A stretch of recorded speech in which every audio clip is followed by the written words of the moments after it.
The BRICS are having a lot of impact on the entire world and the economy. Since its introduction, it has promised to make many changes, including removing the dollar as the main currency of bilateral trade. In 2010, they added an African country, South Africa, changing it from BRIC to BRICS. This was a great move because they made Africa feel like part of it, unlike the G7, which has no African country as a member. However, over the past few years, a lot of African countries have shown interest in joining the BRICS, hoping that it will change their economic future. Today, we will look at why African countries are betting on BRICS Plus for their economic future. But before we continue, hit that thumbs up and subscribe to our channel for more updates on the world economy. Both BRICS and South Africa strongly desire to deepen their mutually beneficial, pragmatic cooperation on the African continent. This is a message that was passed in a very clear manner during the 10th annual BRICS Summit that was held in Johannesburg in 2018. This was brought about as a major milestone in developing the relationship between South Africa and the BRICS partners. Under the leadership of President Cyril Ramaphosa, South Africa hosted the 10th BRICS Summit under the overall arching theme, BRICS in Africa, Collaboration for Inclusive Growth and Shared Prosperity in the Fourth Industrial Revolution.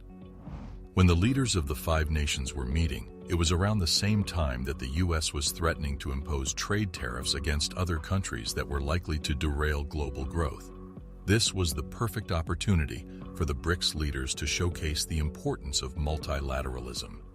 As the summit was coming to an end, the BRICS leaders adopted the Johannesburg Declaration, which reaffirms principles of mutual respect, sovereign equality, democracy, inclusiveness, and strengthened collaboration. In addition, there were other areas where cooperation was agreed upon. Some include establishing the BRICS Energy Research Cooperation Platform, establishing the BRICS networks of science parks, technology business incubators, and small and medium-sized enterprises, and commissioning the review of the BRICS Joint Trade Study on promoting intra-BRICS value-added trade. As trade protectionism keeps growing and becoming more popular, the BRICS nations can harness each other to increase mutually beneficial intra-trade flows. Africa has been included in BRICS through the BRICS-Africa Outreach Program. This is the same way emerging economies have been included through the BRICS Plus initiative. This provides a platform where they can partner with a wider community to help each other grow when it comes to trade. One of the biggest challenges that the bloc will face is the upskilling of the current workforce, so that they can benefit from the opportunity provided by the Fourth Industrial Revolution. If they don't take active steps to ensure that they get this right, leapfrogging to development may be a distant dream. In addition to all that, this summit also worked in South Africa's favor, as it gave them the opportunity to showcase to the rest of the world that it is open for business. During some of the pre-meeting engagements, President Cyril Ramaphosa managed to secure about $14.7 billion as an investment commitment from China. On the path to his $100 billion investment drive, Ramaphosa has made a lot of progress. He has received commitments of about $64 million from the UK, about $10 billion from Saudi Arabia, and another $10 billion from the UAE. Earlier in 2018, Mercedes-Benz also announced that it was planning to invest about 10 billion rand. And once all these commitments are realized, they will provide a much-needed boost to the local economy. This summit was held just 5 years after the 2013 eThekwini Summit, which was also held in South Africa.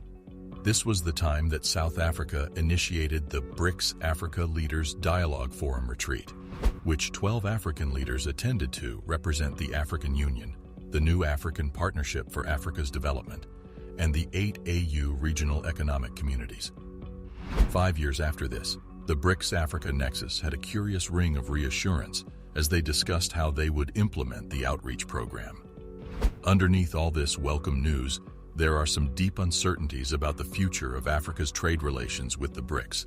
Encouraged by the escalating trade war, the threat of rising tariff barriers in the United States, and the protracted and seemingly complex withdrawal of Britain from the European Union under Brexit, the BRICS outreach seemed like a natural reflex for the African countries. However, at the same time, there has been a pervasive climate of skepticism in some quarters of the African continent, especially towards the BRICS and more particularly towards China, as friendship and cooperation underpin the BRICS partnership framework and bring about equality. Can the BRICS Outreach Program be a genuine vehicle for mutual cooperation? Ever since South Africa joined BRICS and became a member in 2011, some concerns have been raised, claiming that African economies are getting the short end of the stick. As much as BRICS has presented itself as an alternative to the economic prescriptions of the Bretton Woods institutions, the downside of this policy avowal has raised some allegations that South Africa has merely courted Chinese neo-colonialism on the continent. This has created an asymmetrical relationship that resembles the classic North-South model of exporting raw materials while importing manufactured foods. This is a model that critics claim the BRICS regularly uses in its trade relations. When you look at it at first, it may seem that this is the case, especially at the level of trade data.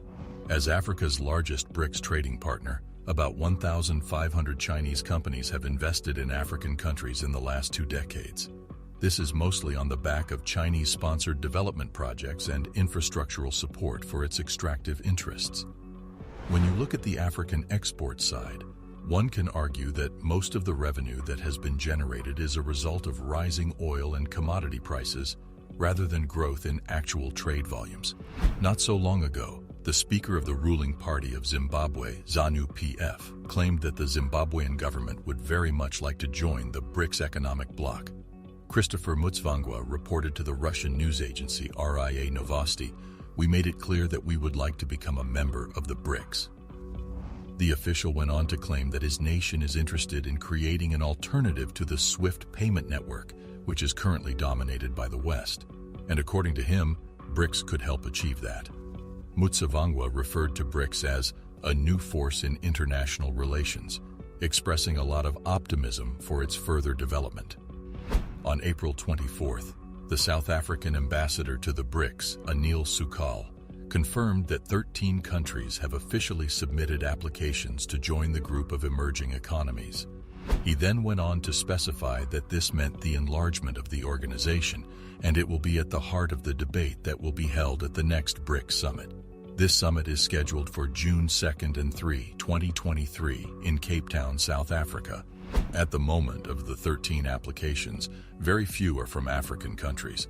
Countries like Algeria, Egypt, Nigeria, which is already a member of the BRICS MNA, Sudan, and Zimbabwe, have shown great interest in joining the BRICS.